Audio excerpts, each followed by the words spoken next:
It is going to be okay. About. Eric Kopp's Generic Summit Double. So, what first attracted you to the script 50/50 when you read it? So much. Really? I really hate you too. Okay, right. Okay, I'm totally serious. What happened? I just thought the script was really beautiful, really well handled. The tone was really perfect, and especially the character of Catherine.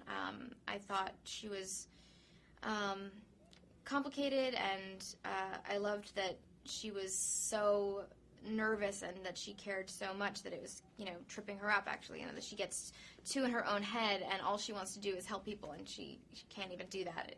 I thought it was very endearing. I found it interesting because I think she was really conflicted. You think of a therapist as sort of helping with problems, and she's obviously has completely her own set of problems. And there's something about, I think, Joe's character, maybe that his age being similar, I don't know, that he sort of breaks down a wall that she's trying to be, but I'm very professional. Yeah, I think, she's had 2 patients prior to Adam, and I imagined them to be much older, and that they were just happy to have somebody to talk to, and she did fine with those 2 patients, and then, she meets someone who really challenges her, and since, he's close to her age, it feels like she can't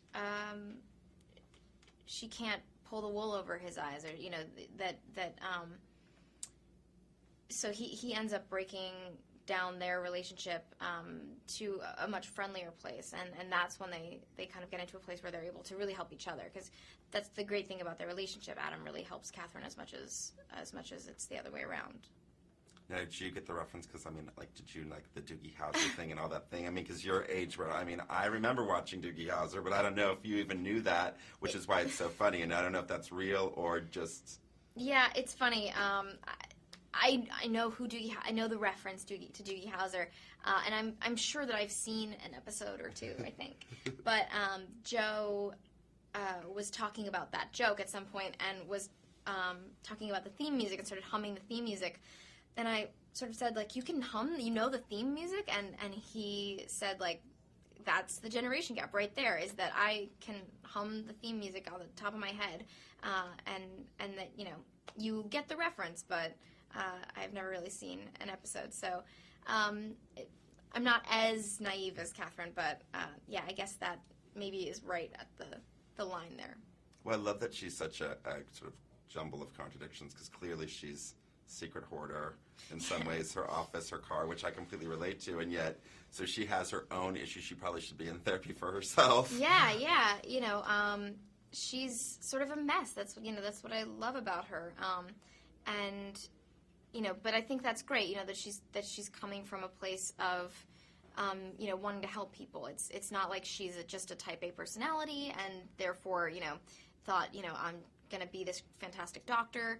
That she's falling apart at the seams, but, at the same time, she has the capacity to do this really well, and she just has to learn to get organized before she can really do that, I think. So what was it like working with Joe? Sucked. Joe is fantastic, and we had very little time to rehearse or really get to know each other before we started shooting. We had about 20 minutes, actually. And, I was so impressed with his warmth and his openness. So just couldn't have asked for a better partner. And for Seth, who obviously has been, working for a long time, and, being a producer on the movie, what was that like working with